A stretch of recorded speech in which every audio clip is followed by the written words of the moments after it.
बातमीतील घटनेच्या वास्तविकतेची तुलना थेट पाहत रहा सांगली अपडेट। धारदार शस्त्राने गळा चिरून घाणवडच्या माजी उपसरपंचाचा खून। घाणवड येथील माजी उपसरपंच बापूराव देवाप्पा चव्हाण वय 47 यांचा भर दिवसा धारदार शस्त्राने गळा चिरून खून झाल्याची घटना गारडी तालुका खानापूर येथे आज दुपारी 3च्या सुमारास घडली। खुनाची माहिती मिळताच उपविभागीय पोलीस अधिकारी विपुल पाटील, पोलीस निरीक्षक धनंजय फडतरे पोलिसांसह घटनास्थळी दाखल झाले। सदर मृतदेहाचा पंचनामा करण्यात आला। घटनास्थळी बघ्यांची मोठी गर्दी झाली होती। चव्हाण हे पोल्ट्री तर विटा येथे सराफ व्यवसाय करत होते।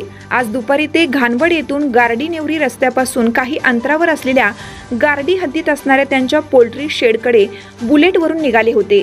ते गारडीच्या हद्दीत आल्यानंतर त्यांच्या गळ्यावर धारदार शस्त्राने वार करून त्यांचा अनोळखीने खून केल्याचे घटनास्थळावरील माहितीवरून स्पष्ट झाले आहे। खुनानंतर पसार झालेल्या हल्लेखोरांचा पोलिसांनी शोध सुरू केला आहे।